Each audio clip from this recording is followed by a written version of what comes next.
Tampa Bay Spirits presents Haunted Campfire Tales Live.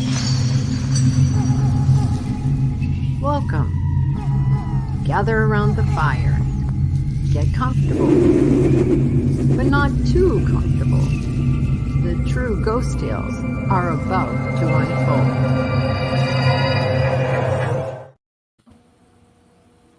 Hello. Hi, I'm Rob. I'm Joan. Are you Les? Hi, me. I'm Les. Beth is missing. Jess. Jess. Oh, Oh, no, we we can't lost hear your you. sound again, Jessie. Oh no. I'm good. Oh. I just muted. Sorry. I was on mute for the I'm Jess. I've said it 4 times now. Don't worry about it. We're professional. All right. I'm Robin. I'm Joy. And this is our guest, Genevieve. Hi, everybody. Welcome to the show. And this is a good indicator on how it's going to be going. Oh, Lord, I'm so sorry, guys. Yeah, that was pretty sweet. Paul says, greetings to the dream team. Thank What you. kind of dream is it? I'm not sure, but okay. Hi, Paul. We're just back from Gettysburg, Paul.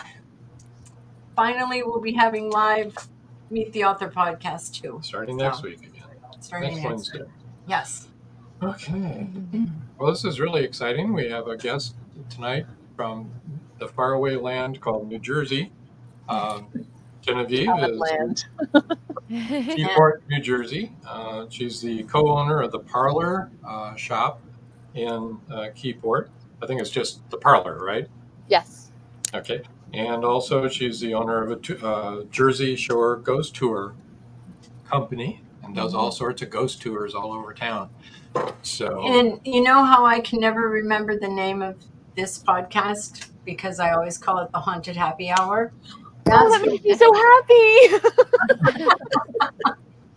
It's in my brain forever. Forever. During COVID, we were part of Genevieve's Zoom meetings called the Haunted Happy Hour. Support group. It was the COVID. It was The definitely COVID a support group. Yeah.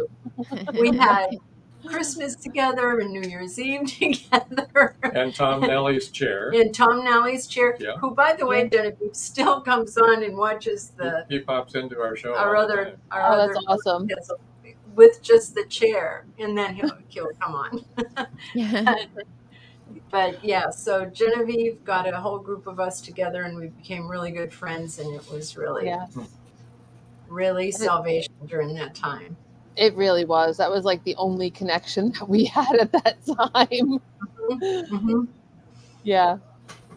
We were the outliers, us and Dom, and well, the rest of you were pretty close to each other. Oh, physical. I'm like, outliers? You guys were like right in the mix. What are you talking about? And it was funny because the whole premise, we started doing the Haunted Happy Hour because I was going absolutely out of my mind. I couldn't do ghost tours. I couldn't do anything. So I thought, okay, if I do some virtual tours, then I can at least, keep the business name out there, keep things moving a little bit. And one night we were doing a virtual tour, and that's when Dominic was on, and he said, he and Mary Kate said, we should do this, like have meetups and just chat. So then we started doing that. We did it once a week or once every other week. I can't remember. Once a week. Once a week there for a while. Once a week. Yeah. Yeah. So we had different topics we would talk about, different experiences we would talk about. It was a lot of fun. All things paranormal. Yeah. So Yes. Beth from the far bedroom says, hi, y'all. I enjoyed some of those Haunted Happy Hour shows. So fun. Beth can't be on the show tonight, so she'll just be chatting with us. Hi, So- Beth. We miss you. Oh, should we tell the story of Les and Jess and Beth and you and I? We could do that. I will. Do we have another comment? Okay. Sarah Blake. Hello, everyone. Hope you're all well this evening. Sarah is our The girl. show. Yeah, Pardon me? Sarah is our seance girl. Oh, Sarah, Oh, we were wow. just hearing all about you from Genevieve. Okay, so we were in Gettysburg, and it was after we had investigated the orphanage. And so Beth and Les said they were going to go. Okay, you cannot go on the battlefield, and we do not advise that anyone do ever break any laws. You cannot go on the battlefield after sunset, between sunset and sunrise. It's closed, so you don't go on there. Everywhere. Okay. However, It didn't say we couldn't go at midnight. I didn't see that on the sign anywhere. so Beth and Les, Jess, Rob and I decided that it'd be a really stupendous idea to go there, because what better time to see ghosts than, at midnight or 1 a.m. on the battlefield in Gettysburg, for goodness sakes. So we're in this parking lot in the middle of downtown Gettysburg. There's all kinds of people out having a good time. And Les and Jess decide there's a part of the battlefield right there, and there's all these monuments all over it, right? And they decide they're going to go in and investigate right then and there. So Rob and Beth and I decided not to, and Jess is running around like a cartoon character, running on tiptoe between monument and monument, and coming out and flashing pictures. Les is thank you, flashing pictures. And he said, I'm a gray boulder. If anything happens, I'll just be a gray boulder. Oh my gosh, they were so funny. So Beth and I are almost falling over laughing, right? I could no longer laugh. I was just squealing signs coming out of my mouth. And the police came in the parking lot where we were, and comes around, and we're like, oh my God. We're all going to jail. But they turned That's a boulder over there. Yeah, that's a boulder, and what's the blue rock beside it? So anyway, he turned around and he left. So they beat feet and came back to the car. And then Beth said, let's go to, where did we go? To Iverson's Pit. Iverson's Pit. Which is right in the middle of the battlefield. I had to get some. I was happy I remembered the name, but yeah. So Les was our intrepid leader, and he led us the wrong way on a wrong way. They're a small Lexus. We're in a huge pickup truck that's a 2500, so it's ginormous. And we had to turn around in this narrow street without knocking over all the monuments to get going the right way. And there's a police car parked 100 yards from us with his lights on. And we were not the emergency lights, just his parking lights. Did that stop Beth? Did that stop Les and Jess and Rob from running out into the middle of Iverson Pit and start taking pictures? No. We didn't go out in the middle. Don't tell tall tales. All right. We were very respectful. We were standing on the edge, taking pictures.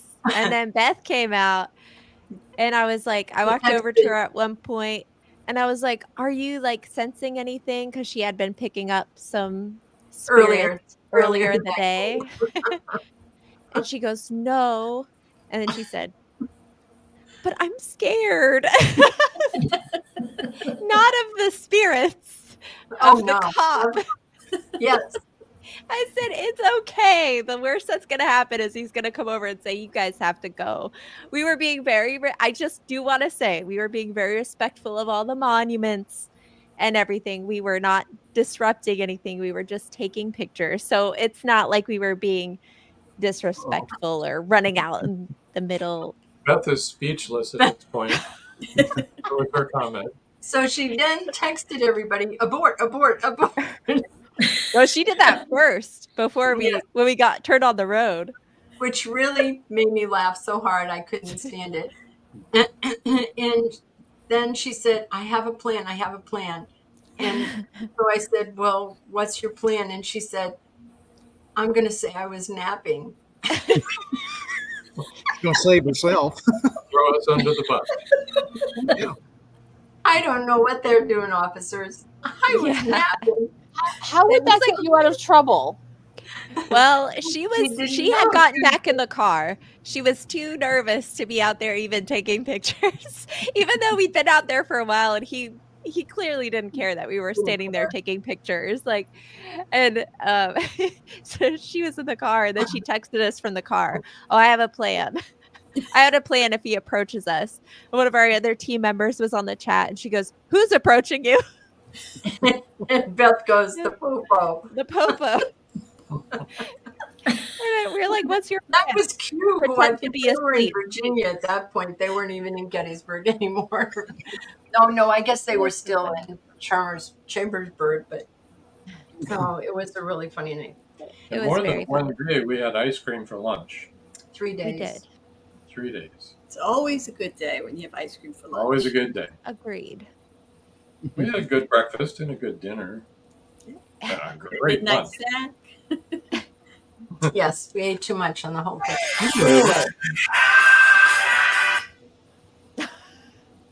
Okay. Another account we heard from there. Anyway, tell us about your store. Tell us about your ghost tour. Tell us all about Genevieve. Oh my goodness. Okay. I'll start off with the story of the store. Okay. So, back when we were doing Haunted Happy Hour and all of that fun stuff, I had a podcast called The Creepy Parlor. And the reason I named it The Creepy Parlor is because my husband and I had aspirations of opening a store that we wanted to name The Parlor. So, and it's parlor with an O-U-R because we're fancy. So there's a store in New Hope, Pennsylvania that we love, and it's very similar, like in aesthetic. It was sort of like, we love this store. We want something like that in Keyport, but a little, our spin on it. And every time I go to this store, every time I go to this town, I go to this store. So one day I'm having lunch with my mom out in New Hope, Pennsylvania, and I'm like, okay, I gotta go visit the store because I love it. I just gotta go see the store. So I go to the store and I'm talking to the guy who's working at the gallery, and we're just chatting and stuff. And he said to me, "Do you ever go to Salem at Halloween?" And I said, "I don't, because I have a ghost tour, and like that's kind of my Halloween. I don't do anything. I'm part of other people's Halloweens." So I said, he said, "Oh, you have a ghost tour. Why don't you hire me?" I said, "Well, I'm in Keyport, New Jersey." And he said, "Well, I'm in Hazlitt, New Jersey, which is the next town over." Now, we were an hour and a half away from Keyport, and he just happened to be one of the co-owners of that shop. So Oh my goodness. I said, "That's funny." I said, "This is what my husband and I want to do, because my husband's an artist. We get talking about all of that stuff. We end up going outside and just talking for an hour and a half about how great it would be to have a similar, like an oddities and curiosity shop in Keyport, because it's got such a rich history and there's a lot of hauntings and stuff." So I said, "Thank you." So we start chatting. We exchange phone numbers. A couple days later, he calls me. His name is John. You guys briefly met him beforehand. Yeah.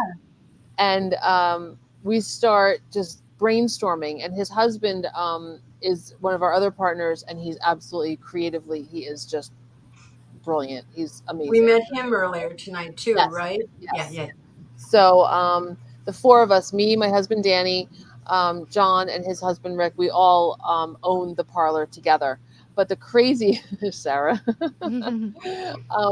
So I'm telling him about my vision of this place, and I said, "I already have a name for it. I want it to be called the Parlor," and I was very specific that it had to be O-U-R. Turns out that Rick, his husband, had the same name in mind, same spelling and everything for the shop that they wanted to have. Cool. So I'm like, okay, that's synchronicity number one. Wow. We had so many amazing stars align to get us into this space it got to the point where finally I said, okay, we have to stop saying this is weird and just accept these things as like the universe saying, go ahead, go do what you want. We're giving you all of the license to do this. One of the other crazy things is that the space that we're in many years ago was a photography studio, and this was my husband and I's photographer was in this space. So that's another little weird coincidence. Synchronicity. Yeah. But we signed the lease, and at first I have to say I was a little bit hesitant, like looking at the space. I was a little like, I can't quite see the vision. But Rick is, again, as I mentioned, he is a creative genius, and he mocked up a bunch of different things and showed us what this place could really be. And it has absolutely surpassed all of my wildest dreams and hopes. Yeah, it is, to say it's like, this is our heart is here, it's just unbelievable. So in addition to having oddities, curiosities, and artwork, we also sell witchcraft items. I teach classes here. We have tarot card readings. We have, I do pyromancy readings, which nobody around here does. It's, I read with candle flames. So we have that. We've got, Rick, my business partner, also designs his own tarot cards. So, and as he walks by, he is You also summoned him. Yes, also known as Madame Clara. So, so we've got all of that stuff, and then the coolest part for me too. Well, it's all cool for me. Is that my ghost tours now have a home. So we now start the ghost tours here. We end the ghost tours here.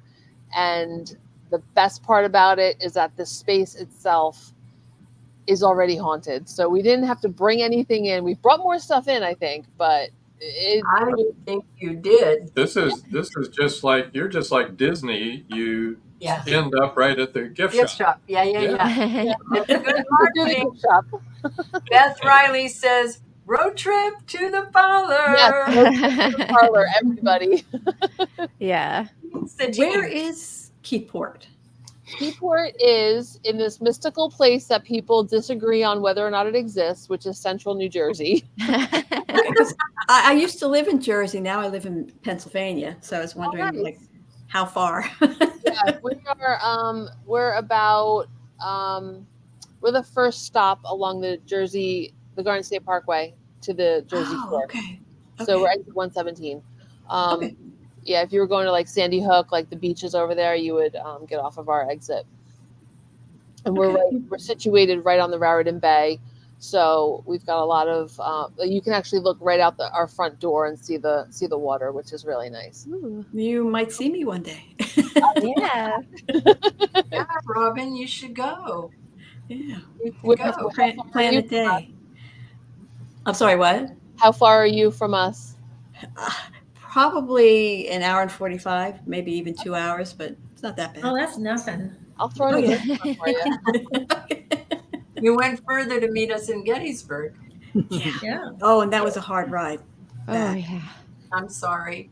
Oh, that's okay. I was so worried. I was like, have you heard from Robin yet? I was like, should we text her? Like, I don't want to wake her up, but is she okay? When I got off 78, that's when I got tired. I'm like, I'm almost home. Just keep going. Just keep going.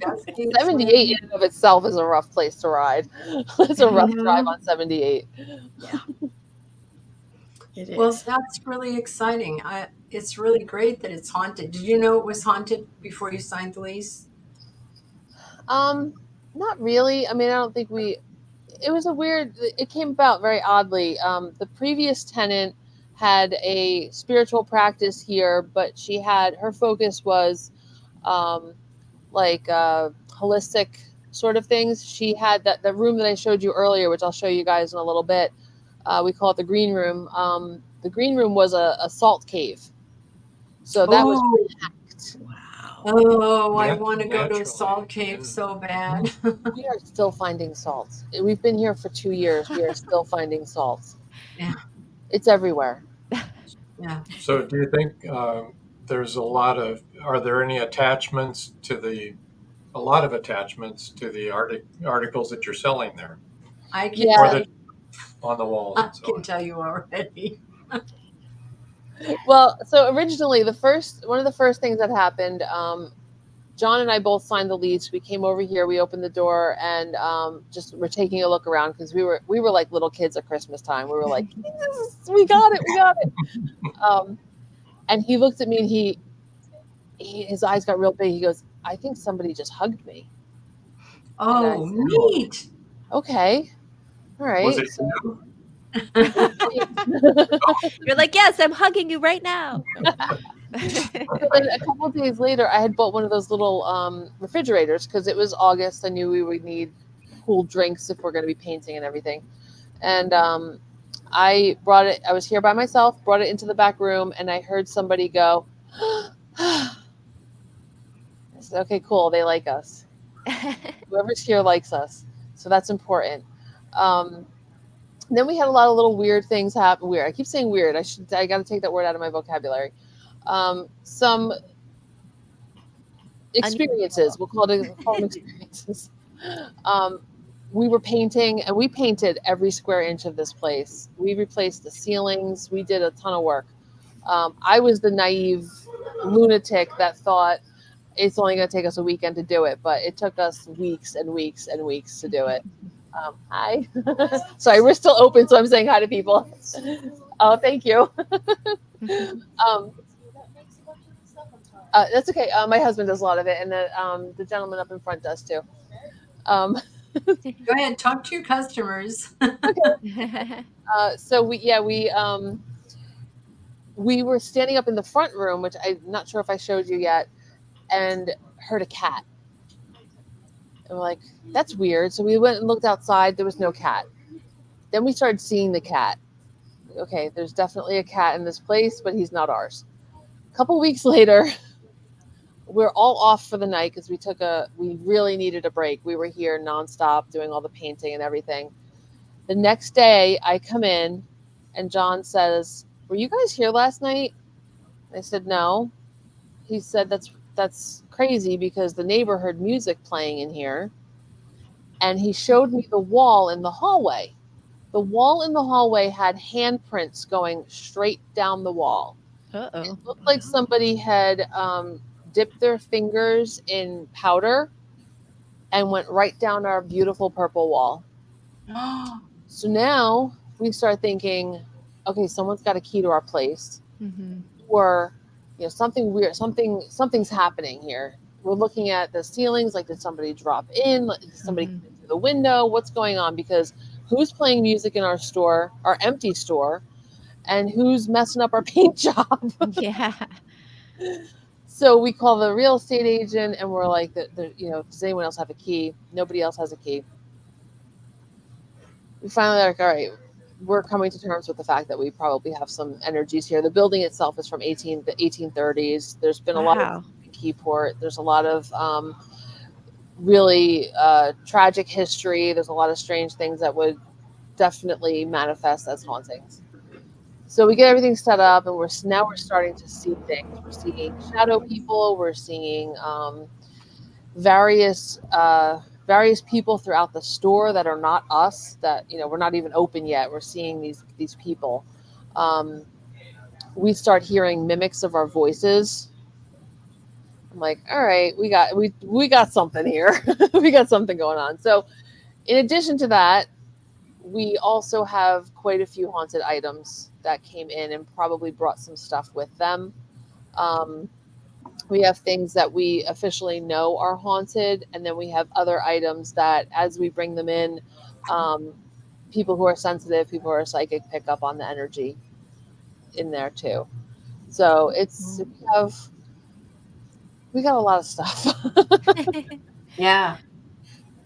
And I love it. I'm here for all of it. I want to be here all the time. I want to sit here. I'm here at night by myself. I'm like, yes, my friends. Yeah. So the handprints, did they stay on your purple wall? Because that might have been kind of cool. We wiped them off. we do still sometimes get them coming back. I'm not sure. Thank you. I'm not sure exactly where they came from. As I mentioned, it was a salt cave before us. Yeah. So there's a lot of like there's salt in crevices that we just can't ever get to, and it just starts coming out sometimes. Like we're constantly vacuuming and sweeping and all of that stuff, and every so often there'll be like a little pile of salt dust somewhere. So I started thinking that maybe it was our air handler was blowing some residual salt around, but I don't know. It's now becoming like a little more targeted. It's behind. I came in one day. There were some paintings that fell off the floor, off the ground, off the wall. Hello, paintings that fell off the wall that had the handprints behind them. So there's something happening with that, I think. Interesting. Yeah. So do you think that's a negative energy? Or I don't feel that just, anything here is negative. so it's just wanting attention, or, yeah. Hello, I'm here. We had a the ceiling itself was replaced. It's a drop ceiling, but it's like the black. It's meant to look like an old tin ceiling. And over in the green room, we have a big lamp that I can show you guys in a little bit.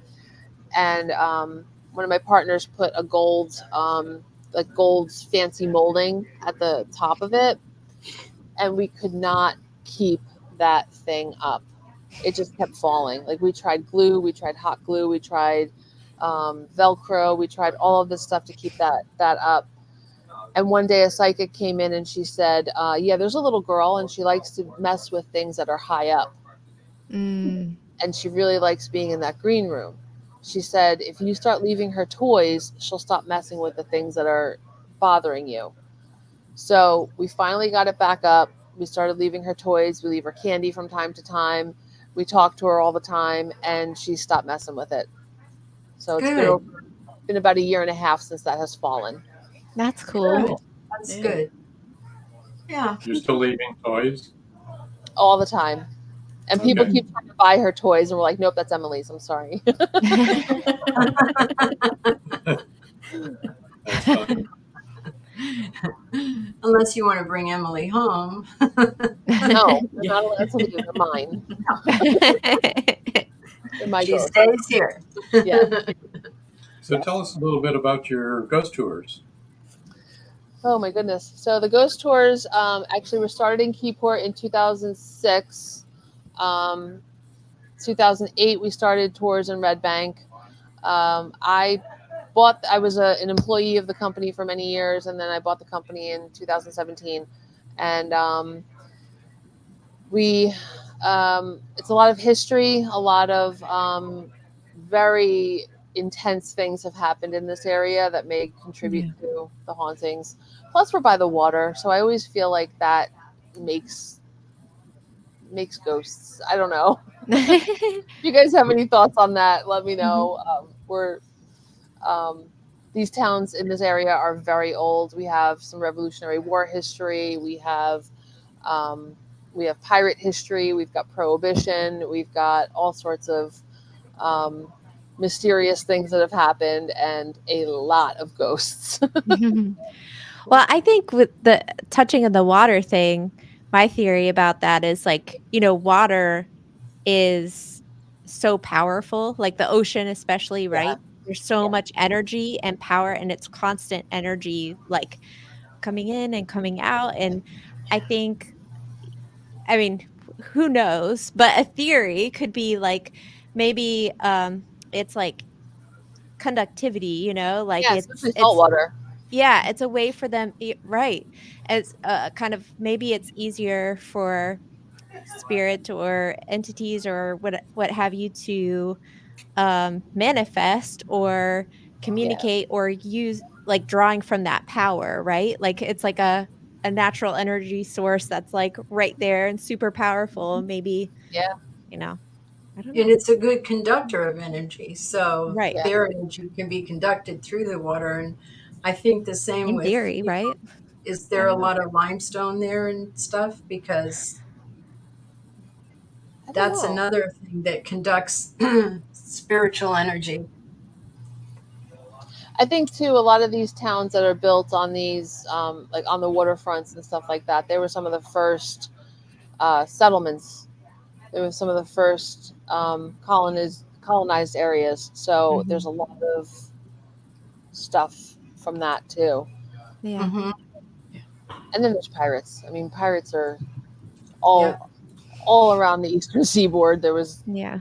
stories and legends. And the indigenous people who were there before the Europeans Absolutely. came over.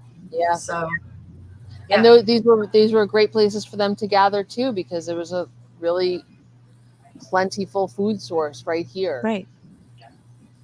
Totally. lobster.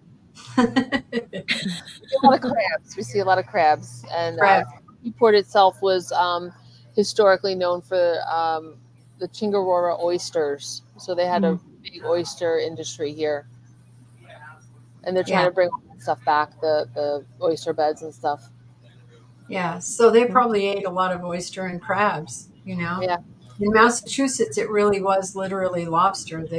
You could practically walk out in the ocean on the lobster. There were so many. All the poor people. That scares me more than the ghosts. Yeah. Of course, you might not have your toes once you got Right. Yeah. I think that was the one time I was scared on our investigation in Pennsylvania. Was I got up and moved because I was like, I hear something moving and I'm scared it's something creepy crawly. It's gonna get on me. Not a ghost, but scared Right. of No, the not a ghost. No. Something with a tail or 8 legs, to be clear. So, more what I was worried about. Don't you have those big land cockroaches or land roaches or something in Florida? Or am I mistaking that? We Palmetto. do. You're Yeah, talking Then about why were you worried about something else? You're thinking of either. palmetto bugs. Are you talking about palmetto bugs? Or Yeah, Palmetto palmetto bugs. And Is that what they're called? Okay. yeah, well, they're huge. They are. they fly. Yes, they do. They not only crawl, but they fly. Yeah, they're really awful. But they taste good. No, they don't. Oh. No. Oh, I gotta go. A little chocolate out. on them, you go. I can't. A lot of crunching, though, you got to put up with. I'm going to vomit right here. okay. I gotta tell you real quick. I just moved into an apartment, and it was actually a really nice apartment. And I went to bed, and I woke up, and they covered my walls and ceilings, and I about had a heart attack. And I like snuck out of the room in my pajamas and went to a neighbor, and I woke the maintenance up in the middle of the night. And apparently they'd gotten in, like they burrowed somehow, and it was just a nest of them, and they just flew in. It was like, that was terrifying. Yeah. They were everywhere. That's terrifying. It was hundreds of them. Oh my gosh. This I was going that's to a tell you campfire. my And story. when I started going out, they started flying across. Oh my god. Because I didn't know I guess I might not have moved if I'd known they'd fly. They fly. Oh my gosh. I was going to tell you. We've digressed. I'm sorry. When we were in Miami, we had an apartment in Miami, and I was asleep one night, and a palmetto bug fell off the fan over my bed onto my thigh and woke me up. I couldn't sleep for a month. It was like, oh my god. But you're talking about covering the walls and the ceiling. Oh no. I can't. That is truly creepy. That's much creepier than ghosts. Yes. 1000%. You're here. Everything is itching on Genevieve. So Genevieve, how often do you do the tours? Is this off season, on season? What's your best So season? I'm getting ready to start the season probably mid-July. I do my Keyport tours on Saturday nights, and I do Red Bank on Friday nights. So I think I'm probably going to do 2 tours per month until Labor Day, and after Labor Day, I do every weekend. Okay. Yeah, and I go all the way through to the second week in December, because in December we start doing a Ghosts of Christmas Past tour.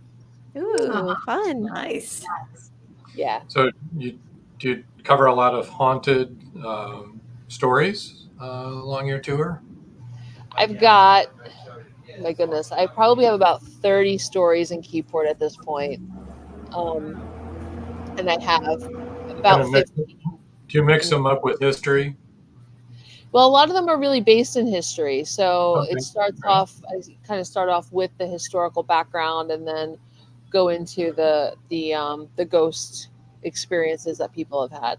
I wish I was on my cell phone, because I would take you guys over. Well, there's a car show going on outside right now. That's one really cool thing about our town. One of the many cool things about our town, I should say. There's constantly events going on, which is really nice. But anyway, our waterfront area is, people see ghosts down there all the time, and it's very, very active. That's cool. Cool. We Yeah. will have to take a trip to I'm Keyport. thinking. Yeah. Have you ever seen anything on one of your tours? Have any of your That is such a tourists or anything seen anything? So that's a really good question, and a lot of people do ask me that while we're out on tour. And up until a few years ago, my answer was always no. And I think it was because when I'm doing the tours, I'm kind of like, not in character, but I'm a little bit like, you're performing. So you're a Yeah, little, you're focused. yeah. I'm Doing also your job. trying to keep people like out of the street, Yeah. and, keep everybody in line. But a few years ago, I was running a tour. Every year we do what we call our annual witch walk, and we have everybody. It's our regular ghost tour, but people are dressed as witches, which is, I remember that tour. Yeah. I do remember that tour. That's Yeah. very fun. it's really fun. But I had about 35 people on the tour, so when the tours get that big, you kind of have to get to your next stop and then just wait for everybody to kind of catch up. So I was waiting in front of our Historical Society Museum, and I felt this sharp shove on the back of my right shoulder, and it was such a sharp push that I took a few steps forward. And there was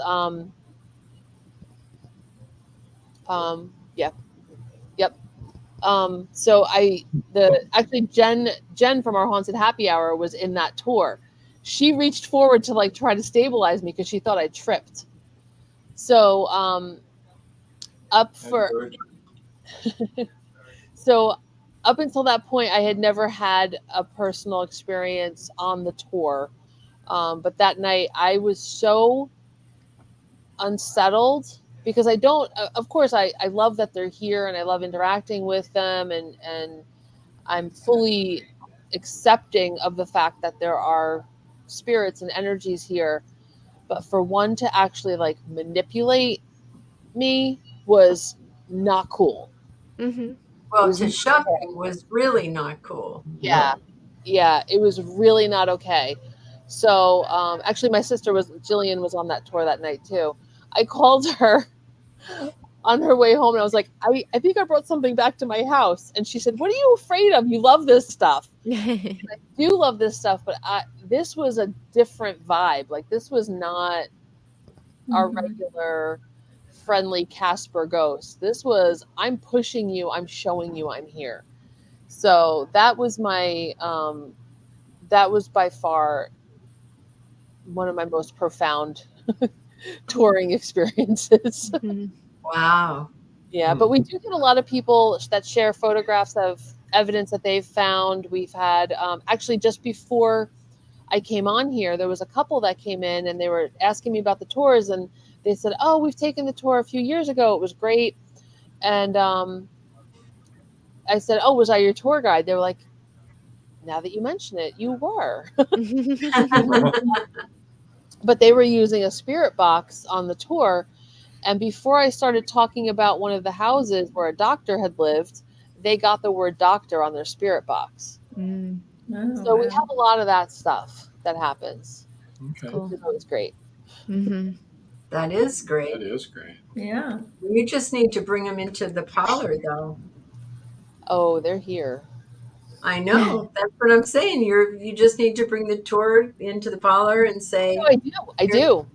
here you go. Have fun. I do. And I have I sell things like sage sprays and banishing sprays and little mini ghosts that you can buy as souvenirs. So we've got we're theme we're aligned with our themes. So if Tampa Bay Spirits wants to come there, we can spend the night in the parlor. Yes, you can. Yes, you can. If you want to do an overnight investigation, we are very happy to host that. We just Aw. had one 2 weeks ago, and the ghosts were actually is it another. I'll talk your ears off. I'm sorry. That's what we're here for. Yeah. Yeah. So I was actually coming back from a business trip for my day job, and my partners were here for the investigation. And I'm like, okay, I'm not going to go in. I'm not going to go in. I'm not going to go in. My flight landed at almost midnight. Driving home, I'm like, I'm not going to go. The guys have it. It's fine. I get a text from John, and he says, they're saying your name. So my name was coming through on the spirit box. I'm like, I guess I got to go. It's happened quite a few times. They don't say Jen, they don't say Jenny, they say Genevieve. Cool. So it's the first time I heard it, I was a little bit shocked. Yeah. And it's hard to like mishear the name Genevieve. Yes. It's a long name. So I'm like, all right, I guess I got to go in. When I got here, the spirit box said, the witch is here. Yes, she is. That's very funny. Yeah. The party begin. Yes. But they were here. The group was called Spooky Ventures, and they were fantastic. Oh, They were nice. so good. They had REM pods. They had this trail. I don't know. Forgive me. I don't know the actual tools, but he had this string of lights. Yeah. It's That- an EMF. That lights up as it. It lights up when Yeah. something passes through the EMF field. Yeah. Yeah, they had that. It was so active in here that night. I can't wait till he gets all of the videos together because I will be Cool. posting them nonstop. That's cool. Very fun. Yeah. Now you mentioned the Estes method earlier. Yes, You've done that in the shop. many Do you do times. that often in the shop? I have to be mindful of it because I find myself liking it a lot, and like I can easily see myself just doing that all day and like losing all track of my regular life. Yeah, we just did a session last week. That was another crazy story. We're hosting these. They're not really seances. They were originally intended to be a seance. And our friend Sarah, who had popped on earlier, designed this magnificent experience. It's not. It was meant. Originally, we're thinking we'll just all hold hands and call spirits. But Sarah is brilliant, and she went through and designed this kind of retrospective of how people have been communicating with spirits for the last 100+ years. So she starts off with communicating with candles and bells, and gives the history of the Fox sisters and all sorts of stuff. Sarah And says sorry about that in the. why is she sorry about that? It's amazing. It's amazing. It's my favorite thing. It's so we start off with that, then we move into automatic writing and Ouija boards and other modalities, and we ended up with the Estes method, which was intense. We were all sitting around, and one of our guests had the headphones on, and we heard a whistle. Now, John, who's right over here, over there, I'm pointing at him, and he's not even. We can't see. Yeah.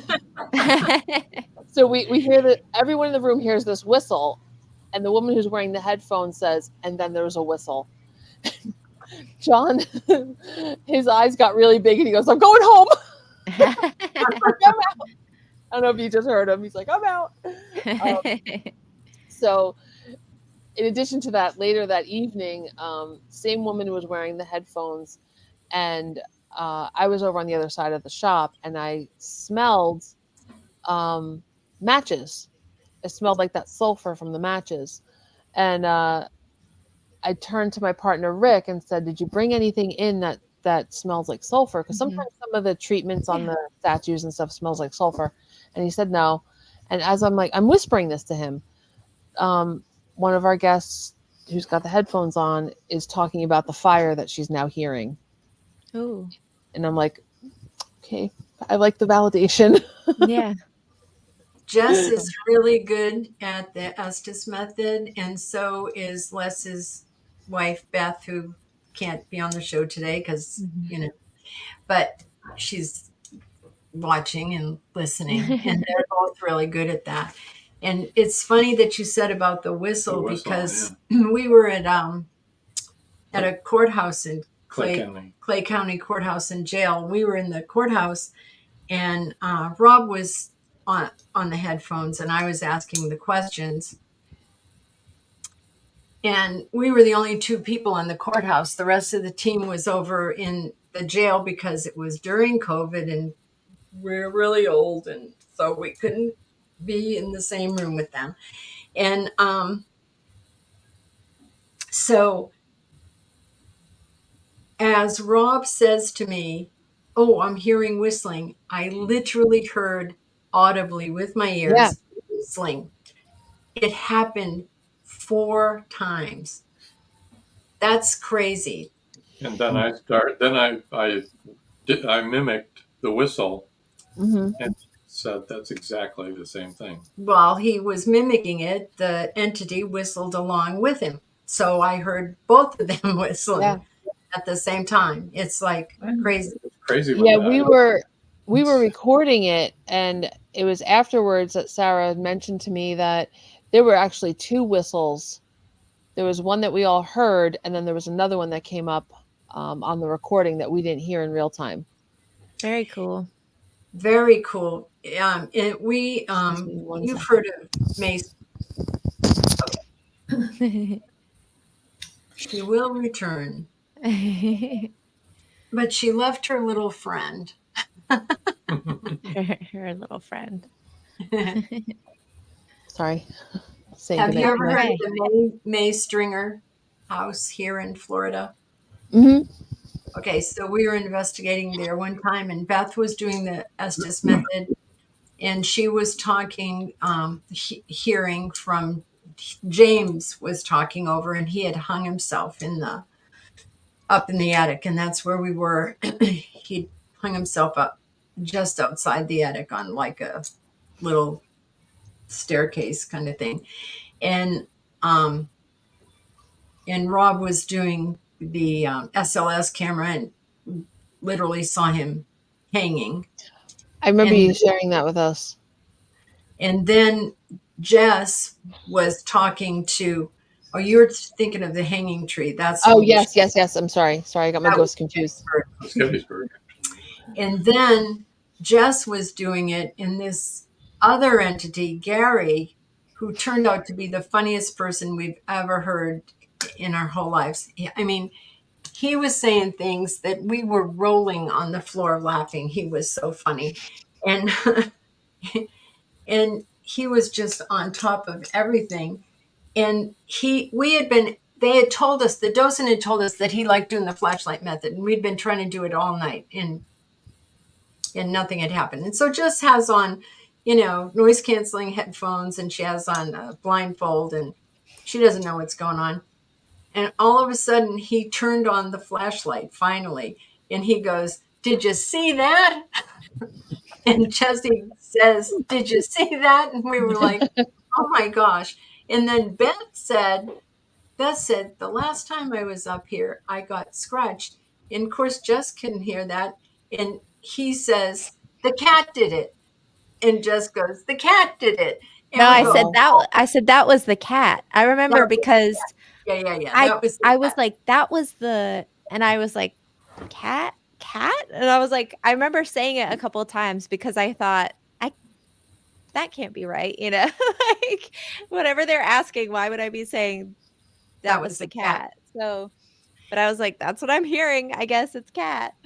But then the docent said to us, "Did you know that there's a cat here? A ghost cat?" We said, "No." When And we were done, yeah. when we were done, yeah. And she said, "Yeah, the cat really did do it then." Wow.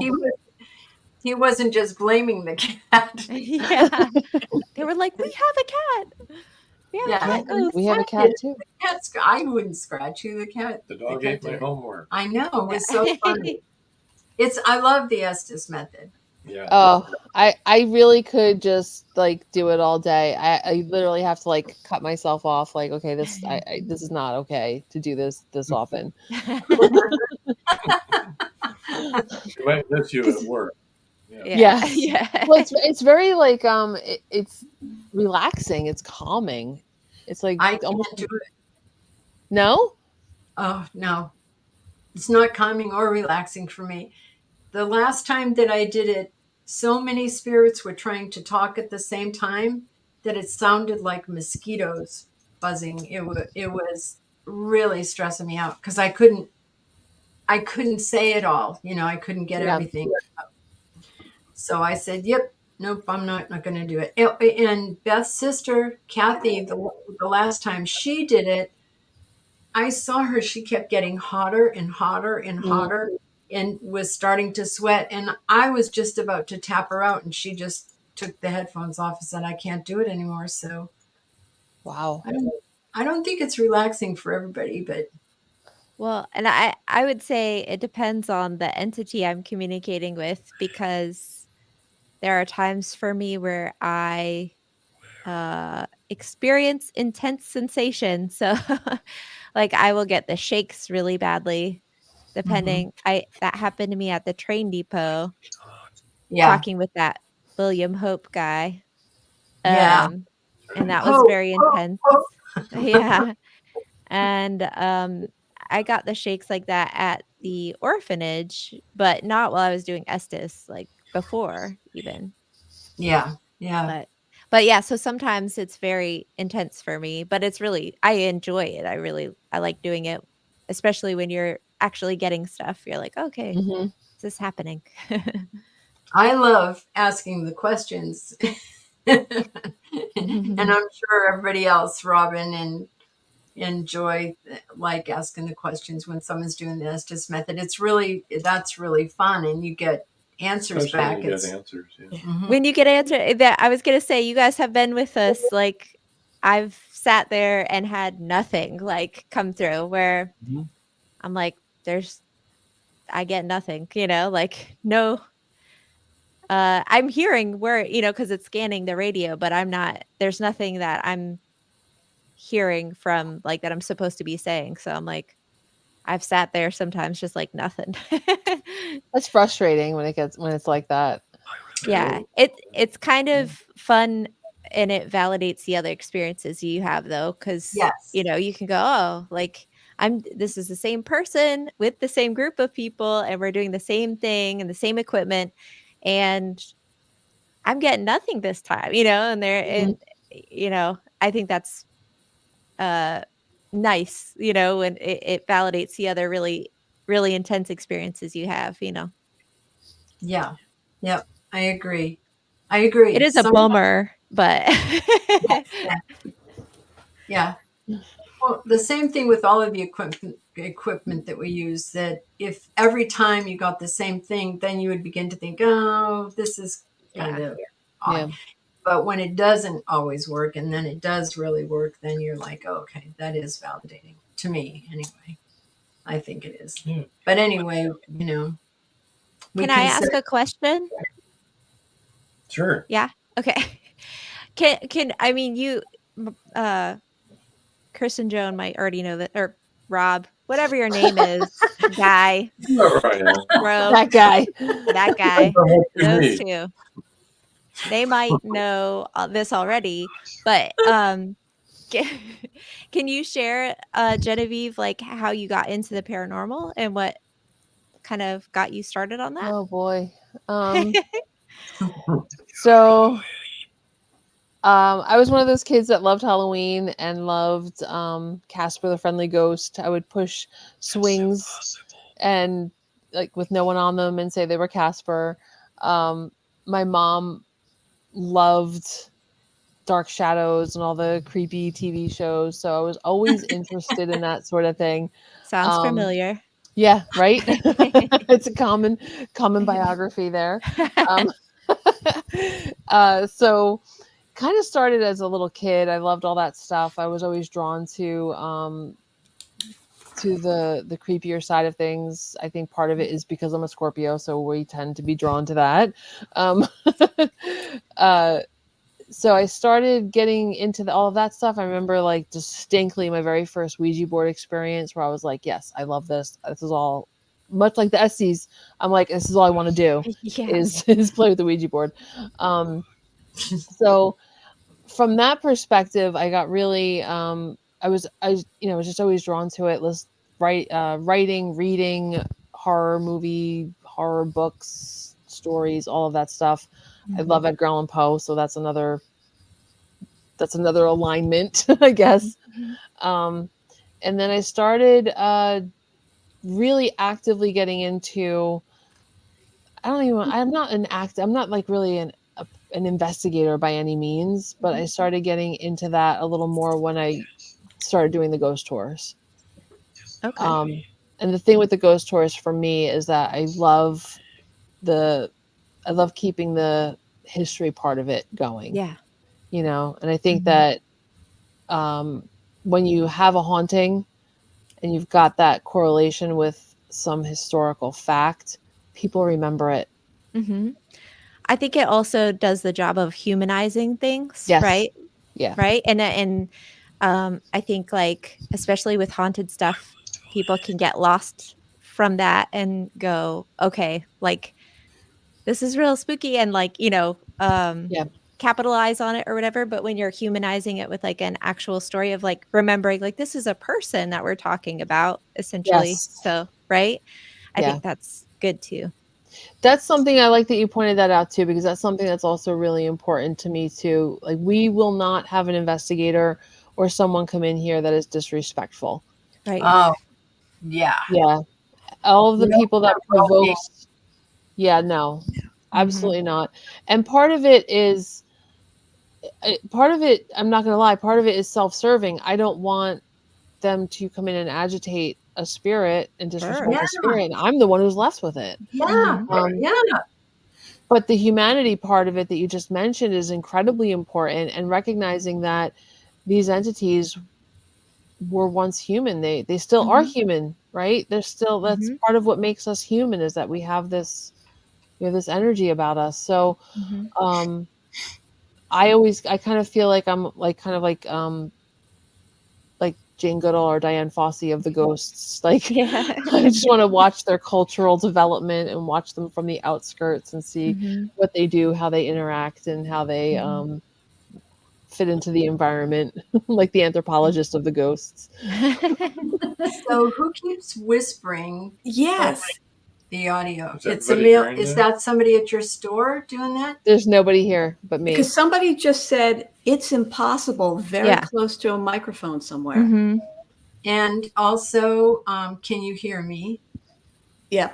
And And then there was things I couldn't hear that were like Yeah. lower. he's been talking almost constantly. Yeah, I thought it was like a spirit box or something, like one of the, I I was did like, turn "Oh, my maybe spirit box on. Maybe it's that. it's picking that up." Yeah, maybe it is, because Okay. Is it my on your partner's.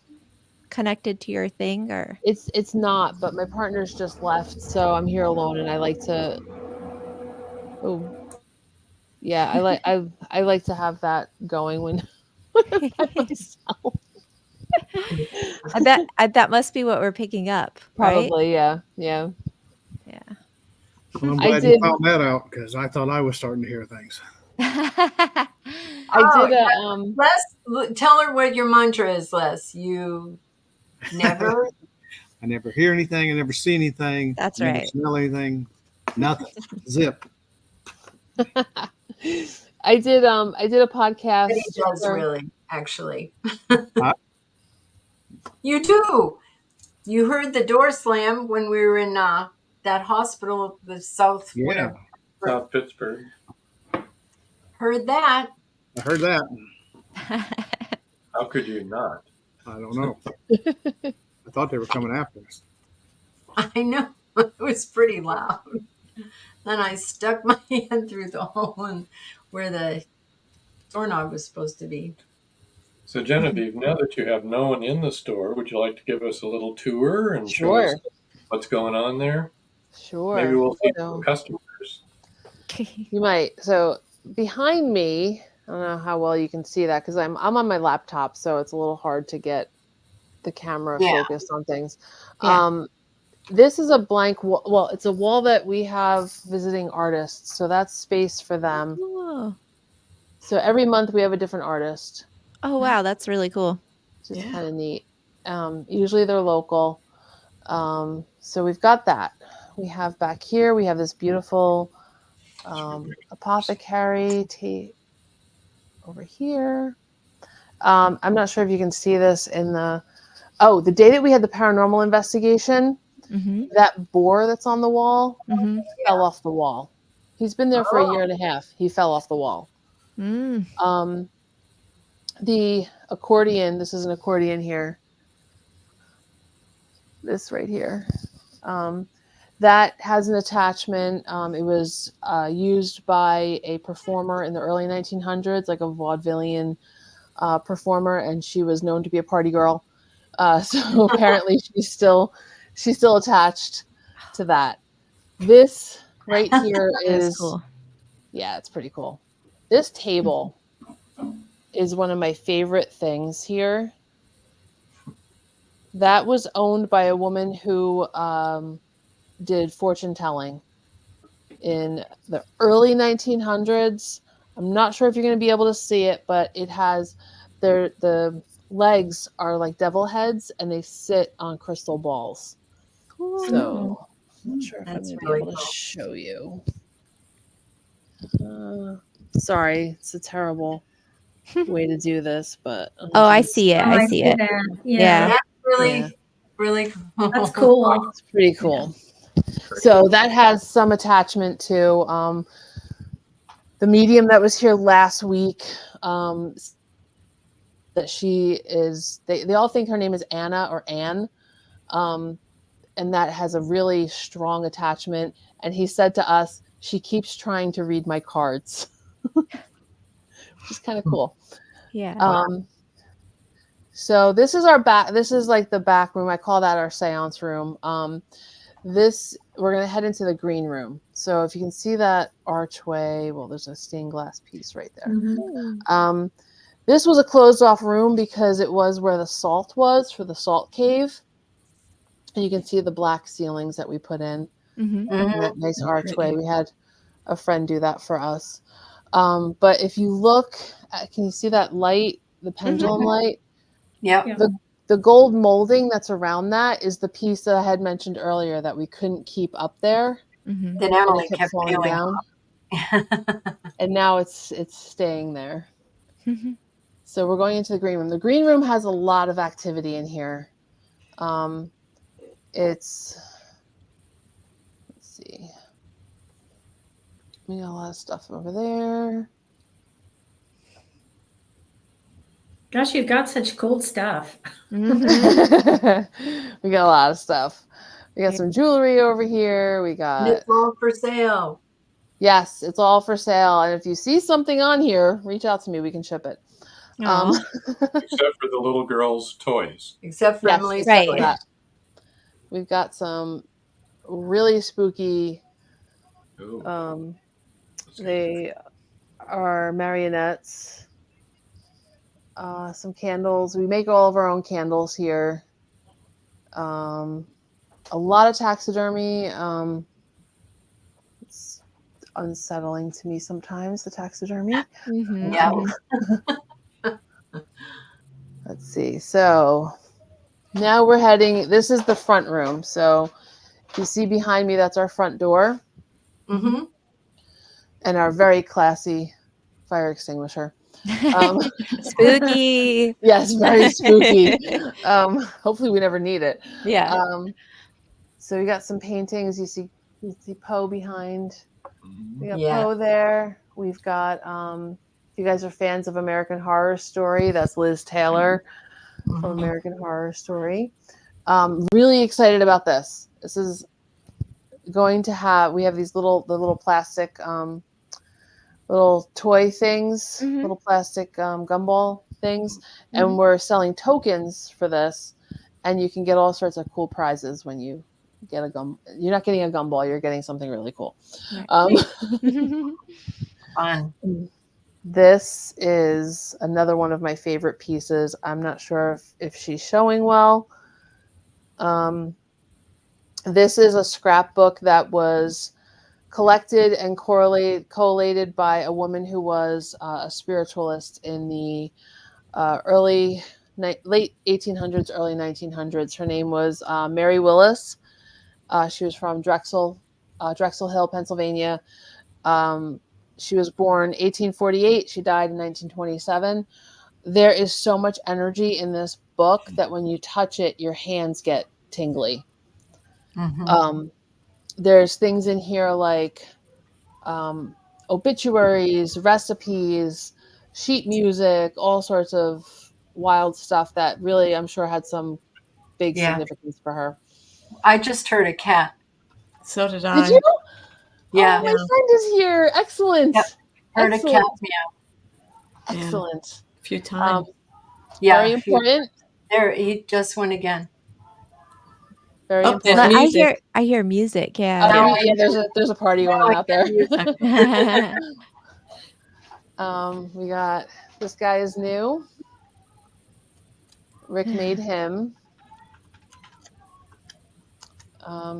Yeah, he's kind of a little forest creature. Of course, we have our friend the Raven. Yay. Yeah. I've got some like oils and stuff like that I make. Very important thing to have here by the beach. Bug banishing spray. Yes. Very important here in Florida too. Very important. Very, very important. As discussed. Yes. This is the hallway that is on the other side of the green room. So we're heading back toward the seance room. Gold skeleton hanging from the ceiling. This is a lot of my husband's artwork. Cool. Adam's family. I love that. Yeah. Poe. Tesla. Oh, He is good. Yeah, this was the very first piece that Danny ever did on canvas. I don't know how well. Yeah, that one. And he did that. cool. Yeah. He had never done canvas stuff before. You guys may recognize that one. You can't really see it from there, but she's got. Oh, yes. Yep. Got this guy. Lots of stuff on this side of the wall. We have there's some Victorian pieces. It's hard to see. I'm getting a lot of reflection from the from the light, but I'll go back a little bit and see if that works. There is a gentleman in town who works for the Historical Society, and sometimes he comes in and takes he buys these old photos and does a lot of research and reunites them with their families. Wow. Nice. Yeah, that's cool. Really cool. That is cool. We got a wreath. That is it's not really a lovely thing to do, huh? Isn't it? Yeah. This is the wall that had the handprints on it. So I'm not sure if you're going to be able to see it from here, but there's still some residual right here. It literally looked like a child had dipped their hands in powder and ran down the wall. Maybe Emily did it. Maybe. Did you ask Maybe. her? Not yet. You should ask her. Oh, here's another part right there. I don't know if you can see it. There's a little glare, but Yeah, I think Yeah. we can barely see it right there. There's like a little, yeah. Yeah. yeah. So then, what else do we? Oh, over here we have. This is a lot of my stuff that I make, like the sage sprays, banishing sprays, candle magic, all that stuff. This is a shrine to the goddess that I work with. I don't know if you guys can see that. Yep. Yep. And I'm crazy. I made a giant black scrying mirror. Mm. Made a very large scrying mirror. And then I'll go back. So and what see. are you saying? That what kind of mirror? Scrying? Yeah. Oh, I don't know what that is. It's used for divination. It's used to see visions or Gotcha. the conduit. Okay. That mirror right there is that mirror. It's something creepy about it. Yeah. It's haunted. That mirror is giving me a headache. Is it? Yeah, I have a chill going down my back right now. Does it give other people headaches? Yes. I'll tell you the story about that real quick. There's a restaurant here in town. I know the owner from doing ghost tours, and he reached out to me to see if we would take that mirror because he had it in his restaurant and it was over one of the tables. And he said that repeatedly people would get into fights when they sat at that table. They'd be nasty to the servers. Wow. They had brought in a medium to cleanse the place, and she said that there was something with that mirror. She said that it was something to do with drugs, and that the spirit that was there refused to cross over. So then they had a second one come in, and they had a similar experience. They could not cross over the energy that was tied to the mirror. So I said, yeah, we'll take it. Yes, we'll take it. And honestly, I was a little apprehensive at taking it at first because it sounded like it was not pleasant energy. But we have quite a few friends who are investigators, and our friend Brian took it and did some work on it, and he didn't know the history, and he told us that when he approached the mirror, he felt his arm get really numb and cold. And he's told us that he thinks that the person that is attached, the entity that's attached, didn't mean to die. She was angry with herself for going out, as he said, she was angry with herself for going out the way she did. And now she's kind of trying to live through being attached to the mirror. So I can see if that's the case, I can see why she would probably be a bit overwhelmed in a busy restaurant, and maybe just our space is a bit more conducive to that, and she likes it here. Maybe that's why she hasn't been disruptive here. But yeah, I've gotten headaches from that too. Really? That's interesting. Yeah. A few other people have. We have readers and stuff that come in here, and they've had some opinions of that mirror. Yeah. But the other thing that might be causing you some issue, there was a black bunny that was sitting right in front of the mirror. Yeah. Our friend Sarah bought the bunny. The bunny's name is Enola, and brought the bunny back because lots of bad things were happening once Enola was home. So she's now temporarily back at the parlor. So yeah, we got a lot of stuff. So I'm not sure whether it was the bunny or the mirror, but something definitely gave me a headache, like a type band across the top of my head. Are you okay now? Yeah, I'm okay. Good. I was okay then. It's just, one of those things. Yeah. Yeah, we've had a lot. I did bring out the book to flip through, but I think it's interesting that you guys were hearing the cat. I mentioned the first time we saw the cat was when we were painting, but we've had customers in here. We've had some of my students have seen the cat. The medium that was here for the paranormal investigation a couple weeks ago, he picked up on the cat right away. And we didn't give him any background information. We didn't tell him anything about the store. And some of that stuff, like the cat and Emily and some of that we don't post that, we're not. So for him to have picked up on that was pretty nice. It was validating for me. Yeah, that's cool. That is cool. It's really cool. I love it here. There was like a man's head by the a face behind the face. the doll. By the accordion. Yes. That thing's. I had to stop looking at it. It was, really? Yes. It jumped out at me too. Yeah, I had to turn my head away because I thought I cannot look at it anymore. I don't even think we have a story about that one. I know he's wax. I'm not sure if he's. That's even creepier. Yeah, I'm not sure if he's a death mask or a life mask. We don't know who it is. Isn't he smiling? Yeah, I think he is. He's smiling. Well, there's a guy. There's two of them. Yeah, there's two of them. If like the accordion is here, and then there's two things in the front, and he's behind those two. Yeah, he's kind of peeking out. Yeah, he's peeking out, and he looks real. Yes. Yeah.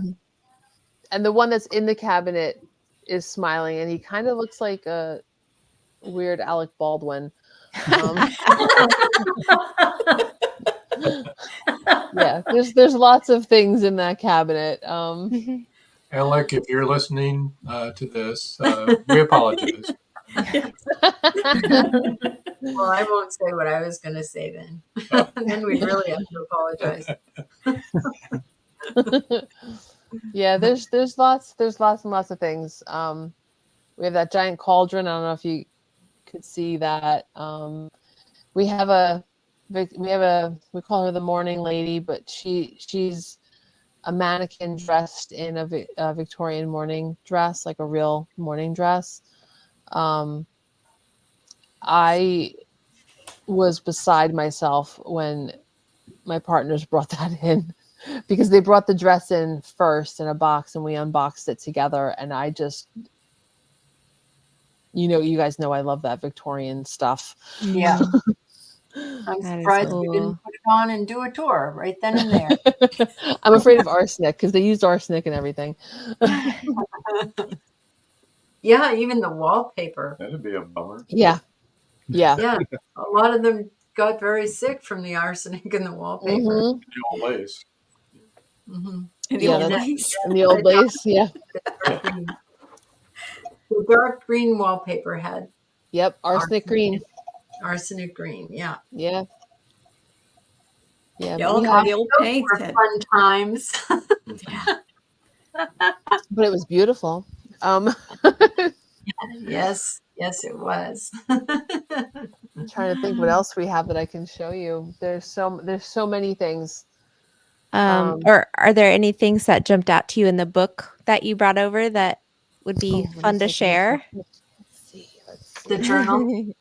Yeah. I started this on March 20th of 2023 because it was like very clear at that point that we would need to start writing stuff down.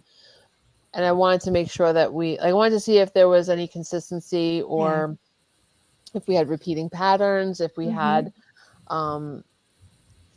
different time periods or anything that were more active. Let's see. That's smart because it can also help you recognize like, oh my gosh, like, if there were things happening consistently at that time that would explain it other than something paranormal, right? Like just like natural things happening that you could go, oh, this is probably this. So that's smart to do. Actually, our first entry, March 20th, it was one that I wrote. I was setting up chairs and tables for tarot class and saw a black cat in the green room. He ran across, jumped up on the coffin, and disappeared. We have a coffin in the green room. Coffin. Of course. As one does. Yeah. Yeah. Let's see. So, not to be rude, but I just want to inject one little thing in here. I may scoot out about 9 because I really wanted to see the presidential debates tonight. Okay. I mean, everybody needs popcorn and some comedy. But yeah, I kind of, if that's, I mean, I don't want to be rude. That's okay. Just that's no problem. Take some Kleenex. You might be crying. I was going to say, we got to laugh so we don't cry. Yeah. Exactly. Yes. Sorry, my camera just moved. What else? What else is in your journal? Let's see. Oh, we got so many things. We've got a lot of people get their hair touched in here. It almost feels like someone combing your hair, like fingers going through your hair. And we've even had customers like say that. So that's definitely something that's a recurring thing. Let's see. Someone just simply wrote, my experience, as soon as I walked in, I got the chills. It was an amazing experience. So that was a customer. Shadow people, shadows of people, like actual just shadows when no one's around. I came in one day, I found two of Danny's ghost paintings on the floor, and there were those weird handprints behind on the wall. Let's see. Whispering in the back room. So the back room I didn't really show you guys because it's like our workspace back there. A lot of activity back there. Several mediums that we've had in just didn't even want to go back into that space. So I'm not sure exactly what it is, but the building itself, if you go into the basement, you can see that there's almost like a different foundation for that part of the building. So I'm not sure if that's the older structure. There was a big fire in Keyport in 1877. And I don't know if this was actually affected by it, but our historic plaque on the wall outside says 1831, I think.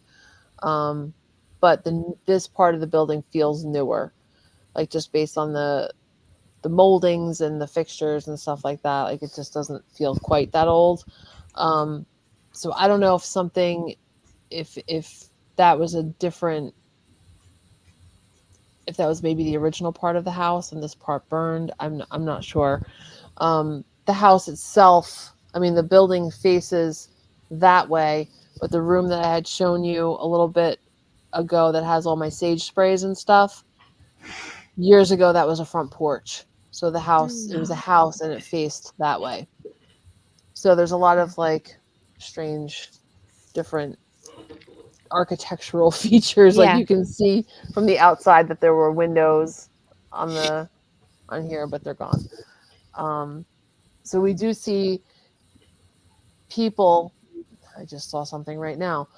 We do see people like just walking through and almost like going right through the wall. Like this wasn't the wall when I was alive. Like that kind of vibe.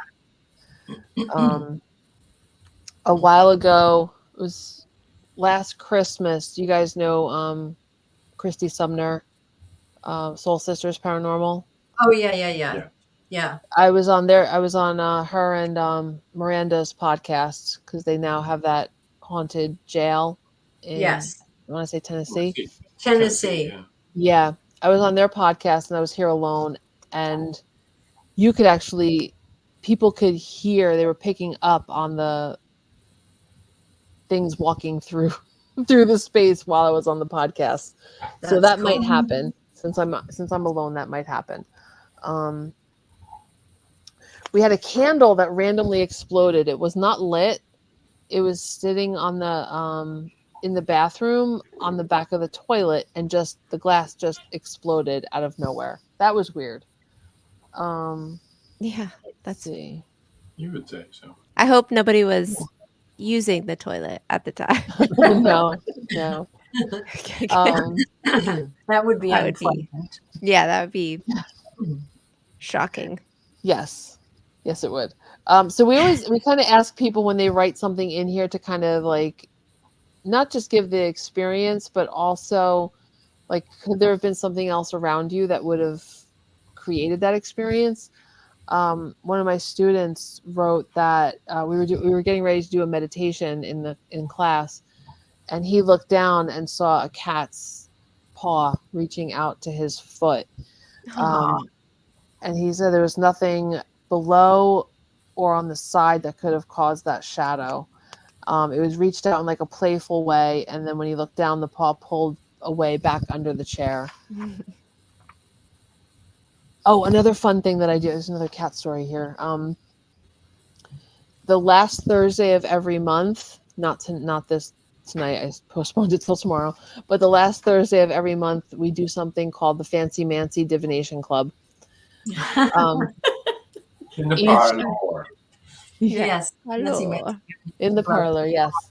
So yeah, each month we focus on a different type of divination, and none of us are like experts or anything on it. We're just I always say it's like a book club but cooler. So we all come together, we experiment with some kind of mancy and have fun. Tomorrow I can't remember what tomorrow is. But we've done like the tarot, we've done pendulums, all sorts of different divination techniques.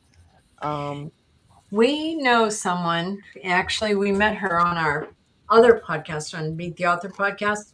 And her name is actually Shelley, and she reads shells. Oh, cool.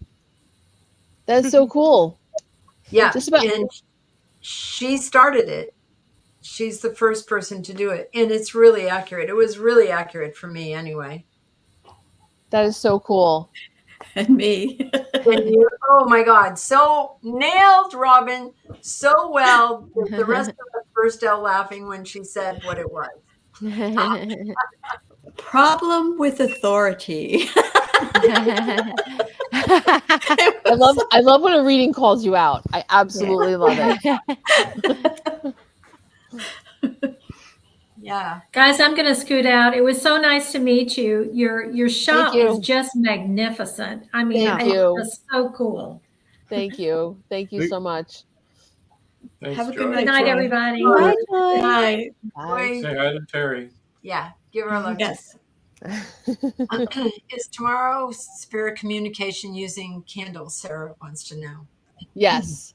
Tomorrow is spirit communication using candles, and Sarah is the one who showed us how to do that. So I hope Sarah's here tomorrow. So her fancy Nancy is going to be what you manced for her. Yes. It really is like it's the manifestation of everything that we always wanted to do. We get to experiment with all these really cool, fun things and share those experiences with people that are interested in it too. So it's kind of like in the same vein as Haunted Happy Hour. We all got together for a common cause and something that we all had a like interest in, and then it just blossomed. You know, I think that now at this time, people are much more open to this sort of thing than ever before, you know, Definitely. because, you know, everybody always thought we were really kind of woo-woo. And Jess will tell you that she'll always say to us, I forget that people weren't raised by you and Dad, because I had a shocking moment when someone I knew that was my age a few years ago was like, what is Area 51? And I was like, whoa. Oh, Wow. Yeah. Sheltered child. Yes. I was like, we have had very different childhoods and wow. like life experience, because I was shocked. I thought like truly, it was like one of those things you didn't think about other people not knowing about it. You know what I mean? Yeah. Like, you're like, doesn't everyone know? So, Common knowledge. yeah. So, you know, And but people yeah. were surprised when Obama said, "Oh yes, there is an Area 51," and everybody in our house went, "Duh." Yeah. Yeah, We duh. knew it. Seriously, but but before, I think now it's just much easier to have a podcast like this and talk about it Yeah. and not have everybody think you're crazy. You know what I mean? Well, I'm sure a lot of people do think that we're crazy, but I Yeah. remember one That's time we okay. were doing an investigation at the White House in St. Augustine, and we were doing the flashlight method, and it was just we weren't doing a private investigation. It was like, a whole tour group. And so we just did our thing. And we were talking with the Pete, the lighthouse keeper who passed away and was there all the time.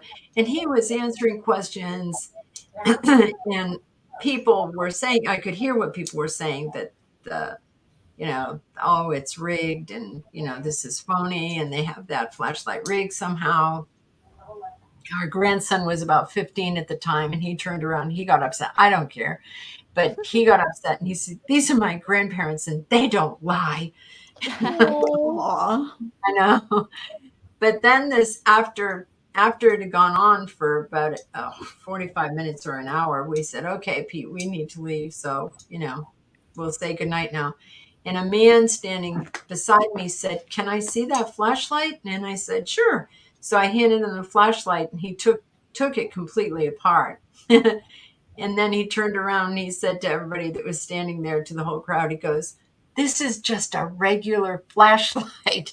There is no way they could have made it do that." Yeah. But I think that kind of thing, that doesn't bother me if people don't believe it. You know what I mean?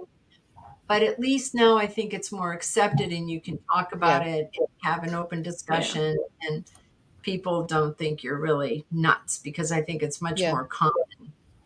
Well, you have all the TV shows too, but it's almost like one of those things. Are the TV shows in such demand because there's more interest now, or are the shows creating more interest or making it more mainstream? Maybe it's a little bit of both. Yeah, I I think do. it I definitely A little think bit. Ghost Hunters helped, make it more Oh Yeah. yeah, mainstream. absolutely, Yeah. absolutely. But even in terms of spirituality and things like that, there's many years ago people wouldn't openly say, "I practice witchcraft." Now we Hmm. have people coming in here asking us how they can start doing it. Mhm. Like, where do they get started? How do they figure out what they need? What do they need?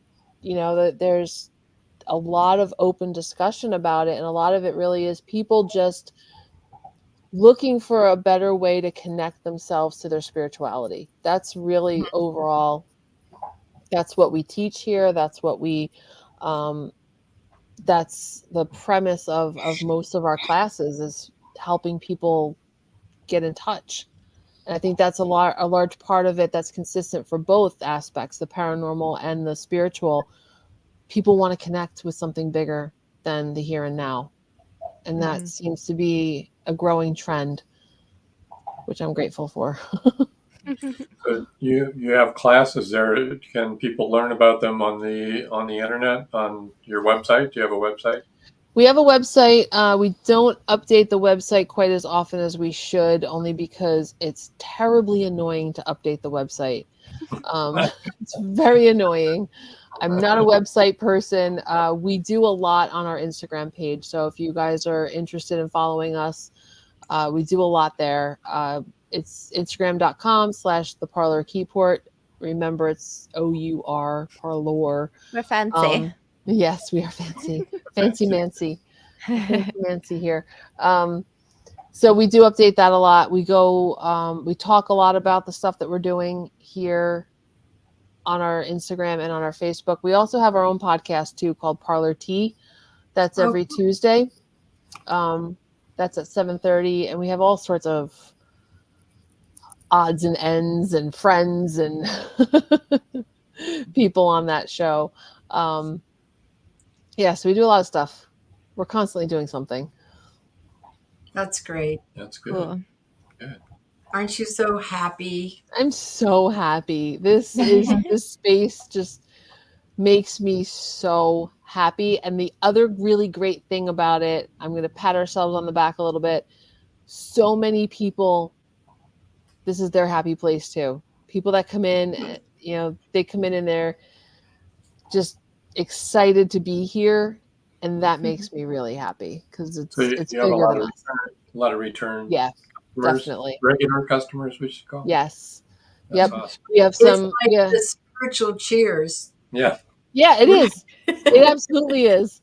We have tarot readers. Sarah is one of our readers. My friend April is another. You guys may have met April actually We in know Haunted Happy April. Hour. Yeah. Yep. She's one of our card readers. So we rotate different people that come through. Yeah, lots of stuff. Oh, 2 weeks.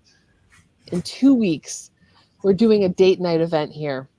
Huh. It is riotously funny. It's paint your partner night. So Like you their get bodies? No. Okay.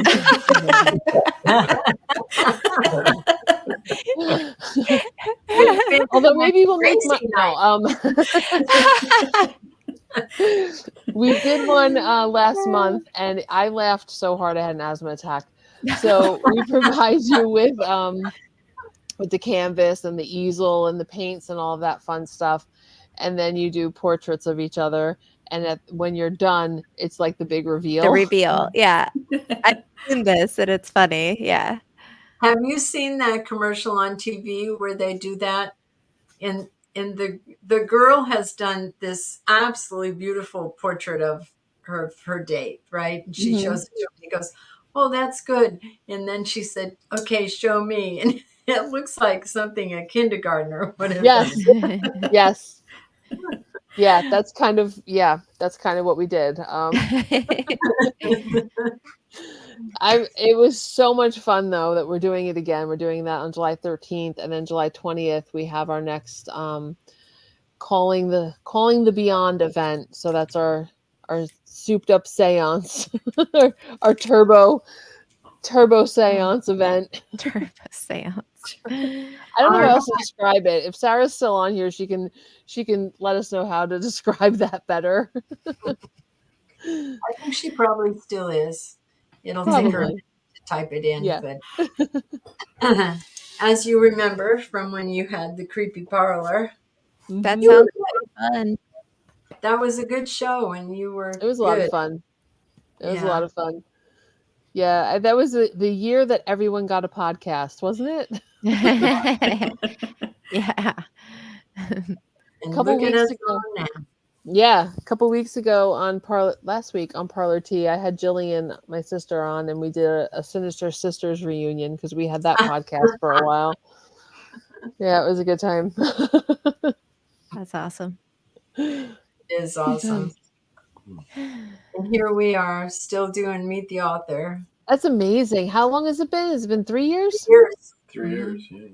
Oh, it's amazing.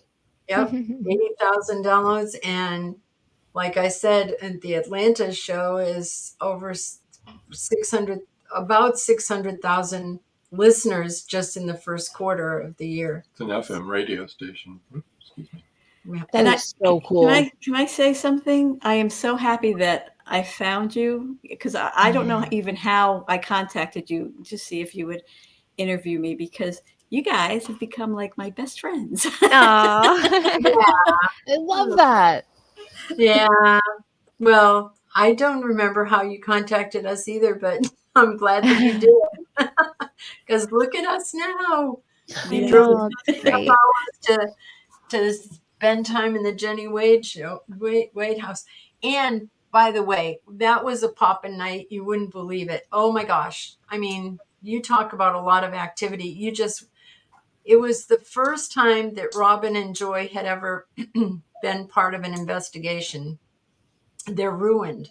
I They think expect this every time. every investigation is going to be like that. Never happened. I mean, It was like on steroids. It was, yes, and upstairs and downstairs. Upstairs and downstairs both at the same time. You could hear REM pods going off all over the place. Oh, I love it. Oh yeah, and flashlight sessions going crazy, and I mean it was really balls. Cat balls, yes. Cat balls were going Cat crazy. balls are the great. Yeah, they're great. Thanks, I've Paul. never seen them. for joining. I've never experienced them lighting up on an investigation before. So Oh, that's so I was like, cool, though. hey. But it was really great, and that for it to be their first investigation, I thought, oh my goodness. Because I didn't really expect much, because I thought, because I know that a lot of times there's really could be nothing happening. And it was just amazing. It was just, yeah. The orphanage was really good, but it was a different experience. It was a completely different vibe. It was there was that oppressive lady there, so that was not good. It's terrible to think of those children in life being abused by her, and now in death too. I don't like it. No. Don't like it at all. Well, we never hear from Jenny Wade at the Jenny Wade house, and so all this stuff was going on, right? So I decided, and we never look things up ahead of time because we want to go in cold, because we're almost all sensitives. And her real name was Virginia, and her nickname was Ginny. And one journalist used the name Jenny, and it stuck ever since. And they even named it the Jenny Wade House.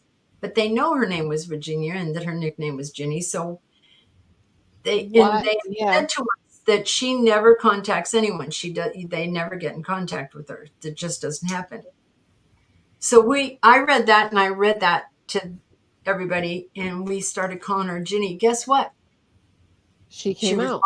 Yes, she did. Yeah. I mean, my name's Joan. So then if after I passed, they kept calling out Jane, I wouldn't answer either. Right. Yeah, I mean, people do that to me. I have the opposite problem. People often call me Ginny instead of Jenny, and I don't answer. Yeah. Didn't we had a discussion, didn't we? Les. Jenny, No, Jenny. Liz. What was it? Get out of here. Get out of here, Liz. You were the only Liz. one that had that Liz. discussion. Okay. All right. He said, Ginny, that sounds the same. We said, it's Ginny and Jenny. And he goes, that's what I said. Jenny. Sounds the same to me. It's nothing alike. So we started calling him Liz instead of Les. Yeah. Yeah, well, that's not right. Fair. That's fair. Les just said, oh, no, that's not right. Yeah. But yeah, so I mean, and I know that we got in touch with her because, like I said, there are a lot of sensitives there, and you can tell who you're talking with, like her spirit came across way different than her sister Georgia's, who who Georgia talked to us for a really long time.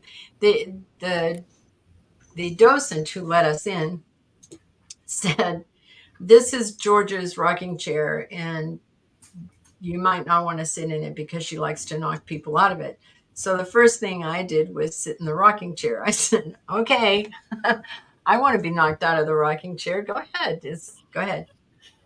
And I felt so much heat on my back. It was crazy. But when people touched my back and touched the back of the chair, they were both cool. But I could feel all this heat. Yeah. An amazing amount of heat. And Joy was actually doing an EMF reading, and the EMF was going off behind me. So then we each took a turn in the rocking chair. Same thing happened to everybody. It was amazing. As soon as your hips made contact, they started to heat up. And then when you sat back, your back heated up. But when you reached back, your clothes and everything were still ice cold. Mhm. It was, Interesting. yeah. Really interesting. We had That was Georgia. we had an experience here. Actually, happened 2 nights in a row. A couple months ago in New Jersey, we had an earthquake, which is not normal. Ooh, It shook my house up here in Pennsylvania. Wow. it did? Yes, I thought it was the cat.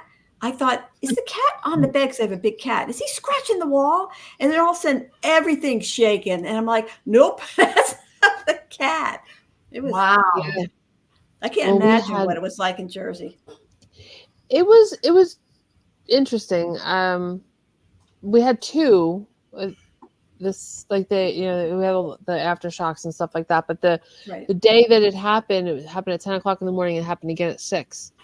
The one at 6 was about the same strength as the one at 10, and I was at the shop at the time of the second one, and it got very warm in here, and I felt an energy in the green room that I couldn't describe. As I was trying to capture the description, I was on the phone with a friend of mine trying to describe this energy I'm feeling. We have like those Harry Potter candles in the hallway, the battery operated ones that hang from the ceiling. Mhm. And the batteries just get drained here all the time. Shocking. Oh, I bet. So the candles were out. As I'm describing this energy, one of the candles starts glowing. I'm like, okay, thank you for the confirmation. But the temperature in here rose about 4 degrees. Oh, wow. And then it Now- happened again. Our heat was off, and it happened again the next day where we were talking about this energy, and the heat went up about 3 to 4 degrees. Wow. Now, It's I wonder if really- that could be from the energy from the Earthquake. earthquake causing that. I don't know. Yeah, we were debating on whether or not something was unleashed. Well, Three cats were just unleashed into my room, so living ones, but they all got ushered in here, so that's So it is now about to become chaos for you. yeah. That's right. they're all sweet kitties. One is blind. She had to have her eyes removed, so she just has A little fuzz face. Aw. She I know. she can see. I mean, I don't know, how, but she That's can. your magic. Yeah. Oh, you better believe it.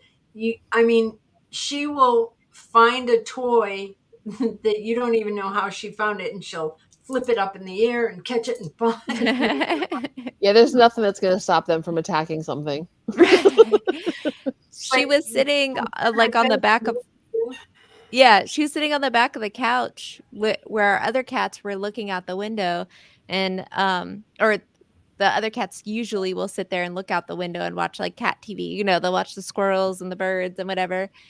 And the other day we walk in the room, she's sitting up there and she's like looking out the window. I'm like, what are you doing even? Like you can't see anything. So it's She can see. she's very funny. That's my story, and I'm sticking to it. She can see. I don't know how she can see, but she can I see. don't know. She's precious anyway. Yeah. Glad you rescued her. Me too. Yeah. Well, folks, we are closing in on 2 hours again. So yeah, we should Oh my probably goodness. end the show. Yeah. This was Thank so you, much everyone. fun. Thank you so much. Thanks Nice for meeting joining you. us. Thanks for joining us. Nice meeting you. We wanted to get you on for a long time, so Yeah, I'm glad This- that we could make it happen. Too bad Jillian couldn't drop by and say hey. I'm going to message her again.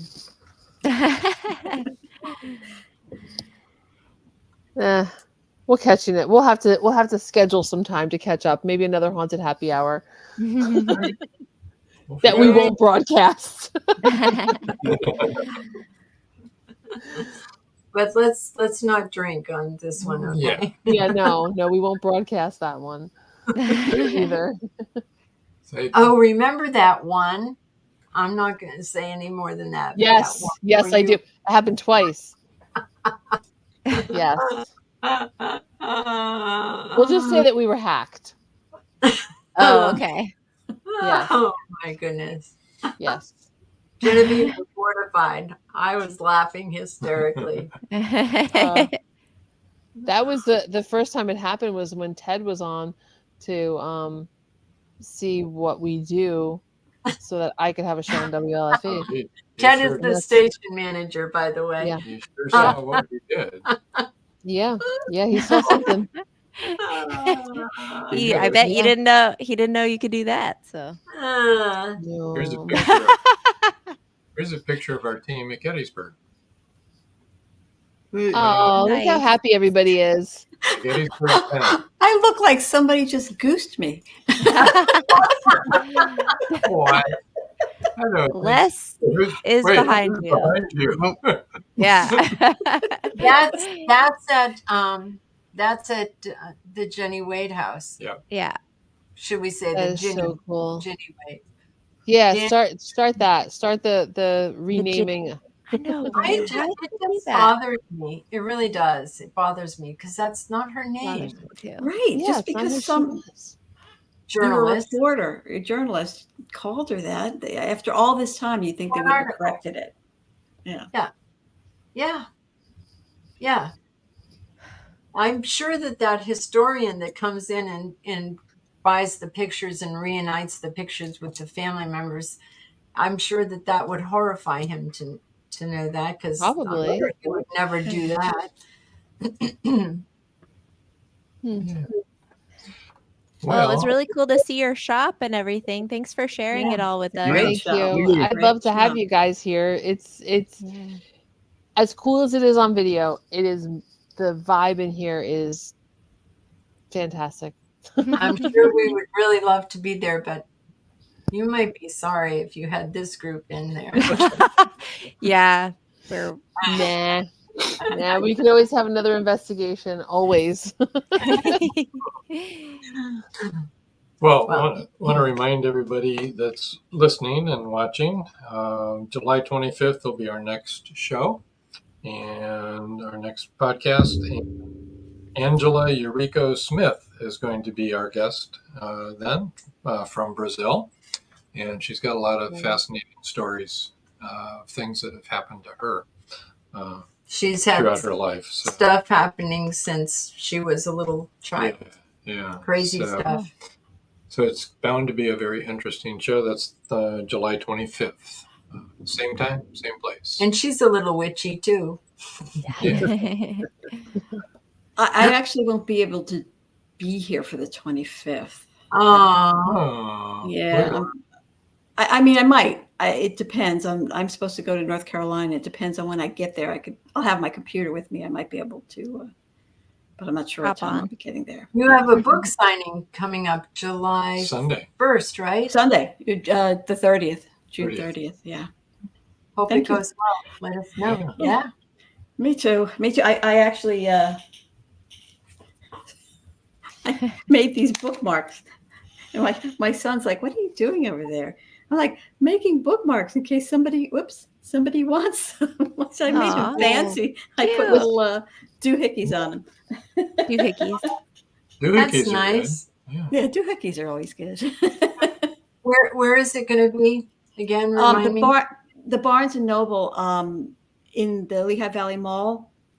They had closed it and relocated to a smaller space and totally renovated the old space and then moved back into it. Oops, there's a bug. And they've been celebrating reopening it all month. So I'll be like the last author doing a book signing of the celebration month. That's so cool. Yes, that would be great. That's right. Thanks. Yeah. Hopefully it goes well. And I mean, even if it doesn't in terms of book sales, I love meeting people. It's good. I enough do to share too. for Netflix. And they just Me too. talk and they ask you questions and like sometimes it's like somebody you wouldn't even expect to be interested enough to come up to you and start talking, and they stand there and ask like intelligent questions. They're not there to, like years ago I did the first book that I ever had published. So this is a long time ago. It was a historical romance, and some guy comes up. I was doing a book signing. He says, "Tell me why I should buy a romance." And I said, "Because if you do, you could make your wife very happy." Well, okay, give me that. It's a good approach. That's very funny. Too bad if you didn't like the answer. Yeah. But yeah, it's so fun to meet people. And it's funny because I used to be so shy. Oh my God. Like Really? don't talk to me. Yeah, don't talk to me. Don't look at me. Don't. And even as I was like, the kids brought me out a little bit because I had to deal with other Kids. adults, Yeah. That's the worst part about being a parent. To deal with other grown-ups. I'm like, oh no. I'm like, I don't fit in with you guys. I'm not a grown Yeah. up. Like, Please, no, thank you. but that helped. And then, yeah, I just had to sort of force myself to. And you're right now. You're like, will you shut up? But this is who I've become. This blah blah blah blah person. I think I came out of the womb talking. I've never been shy, ever. The first thing I ever wrote was when I was in the first grade, which, by the way, I had skipped kindergarten to go into first grade because I was so freaking intelligent. I knew that a lion was brown and had 4 legs instead of 6 or something. Brilliant like that. And I wrote, directed, and starred in the Easter play that my school put on. I was 5 years old. You said we were sisters of different mothers. Yeah. I wrote and illustrated, my first book like at 7, but I skipped kindergarten, started school at 5. I wrote a play in the 3rd grade about Daniel Boone, and directed it.